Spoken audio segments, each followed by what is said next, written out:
ನಮ್ಮಿಂದ ಕಲೆಕ್ಟ್ ಆಗೋದು ತೆರಿಗೆ ಎಷ್ಟು? 4.5 ಲಕ್ಷ. ವಾಪಸ್ ಬರೋದು 60,000. ನ್ಯಾಯನಾ? ಇದು ನ್ಯಾಯನಾ? ಹೇಳಿ ನೀವೇ, ಇದು ನ್ಯಾಯನಾ? ಇದು ಹೇಳ್ಬೇಕಾ ಬೇಡ? ಇದನ್ನು ಕೇಳಿದ್ರೆ ಕೋಪ, ನನ್ನ ಮೇಲೆ ಕೇಸ್ ಹಾಕೋದು. ಹೆರಾಲ್ಡ್ ಪತ್ರಿಕೆ, ನ್ಯಾಷನಲ್ ಹೆರಾಲ್ಡ್ ಪತ್ರಿಕೆ 1937ನೇ ಇಸ್ವಿನಲ್ಲಿ ನೆಹರೂರವರು ಸ್ಥಾಪನೆ ಮಾಡಿದ್ದು. ಅವತ್ತು ಸ್ವಾತಂತ್ರ್ಯ ಹೋರಾಟಕ್ಕೋಸ್ಕರ ಮಾಡಿದಂತ ಪತ್ರಿಕೆ ಇದು. ಅವರು ಇವತ್ತು ಸೋನಿಯಾ ಗಾಂಧಿ ಮೇಲೆ, ರಾಹುಲ್ ಗಾಂಧಿ ಮೇಲೆ ಕೇಸ್ ಹಾಕ್ತಕ್ಕಂಥದ್ದು ಯಾವ ನ್ಯಾಯ? ಯಾವ ನ್ಯಾಯ ಇದು?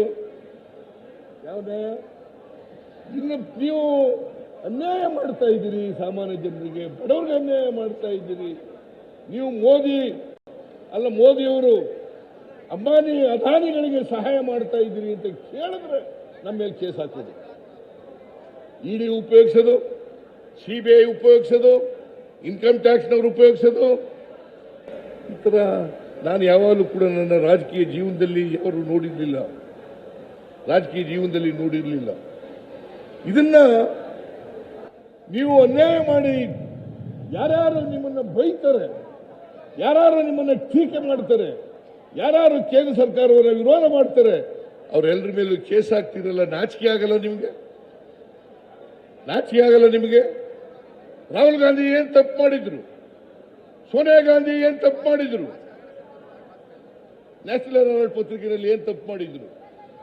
ಅದರಲ್ಲಿ ಚಾರ್ಜ್ ಶೀಟ್ ಹಾಕಿದಿರಲ್ಲ, ಇಡಿ ಅವರು ಚಾರ್ಜ್ ಶೀಟ್ ಹಾಕಿದಿರಲ್ಲ. ಅದಕ್ಕೆ ಹೋರಾಟ ಮಾಡಬೇಕೋ ಬೇಡ ನಾವು?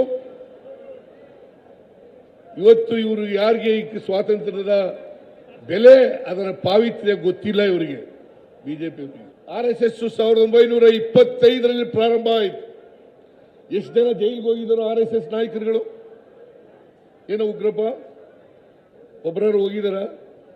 ನೀವೊಬ್ಬ ಹೋಗಿದ್ಯಾ? ನೀನು RSS ಬಿಟ್ಟು ಬಂದ ಮೇಲೆ ಸದ್ಯ ಜೈಲಿ ಬಿಟ್ಟು ಬಂದ್ಬಿಟ್ಟಿದ್ಯಾ, ಹುಡುಗನಾಗಿರಲ್ಲ ನೀನು. ಇದೇ ಜೈಲಿನಲ್ಲಿ ಇದ್ದೆ ನೀನು. ಇದು RSSನವರು ಯಾರು ಜೈಲಿಗೆ ಹೋಗಿಲ್ಲ, ಸ್ವಾತಂತ್ರ್ಯ ಹೋರಾಟದಲ್ಲಿ ಭಾಗವಹಿಸಿಲ್ಲ. ಅದಕ್ಕೋಸ್ಕರ ಸ್ವಾತಂತ್ರ್ಯದ ಬೆಲೆ ಏನು ಅಂತ ಗೊತ್ತಿಲ್ಲ ಅವರಿಗೆ. ಎಷ್ಟು ವರ್ಷ ಉಗ್ರಪ್ಪ ನಮ್ಮ ರಾಷ್ಟ್ರೀಯ ಧ್ವಜ ಆರಿಸಿಲ್ಲ ಅವ್ರ RSS ಮಾಡೇ ಇರಲಿಲ್ಲ. ಇವರಿಗೆ ರಾಷ್ಟ್ರೀಯತೆ ಬಗ್ಗೆ, ದೇಶಭಕ್ತಿ ಬಗ್ಗೆ ಮಾತಾಡ್ಲಿಕ್ಕೆ ಯಾವ ಹಕ್ಕಿದೆ? ಯಾವ ಹಕ್ಕಿದೆ ಇವರಿಗೆ? ದಯಮಾಡಿ ನಮ್ಮ ಎಲ್ಲ ಕಾರ್ಯಕರ್ತರು ಕೂಡ ಸೈನಿಕರಂತೆ ಮತ್ತೆ ಸ್ವಾತಂತ್ರ್ಯ ಹೋರಾಟಗಾರರಂತೆ ತಯಾರಾಗಬೇಕು. ಇನ್ನೊಂದು ಸ್ವಾತಂತ್ರ್ಯ ಹೋರಾಟವನ್ನು ಈ ದೇಶದಲ್ಲಿ ಮಾಡಲೇಬೇಕು. ನಮ್ಮ ಕಾರ್ಯಕರ್ತರು ಅದಕ್ಕೆ ತ್ಯಾಗ ಬಲಿದಾನಗಳಿಗೆ ತಯಾರಾಗಬೇಕು ಅಂತ ಹೇಳಿ ನಿಮ್ಮಲ್ಲಿ ಕೇಳ್ಕೊಳ್ಳಿಕ್ಕೆ ಇವತ್ತು ಬಯಸ್ತಾ ಇದ್ದೇನೆ.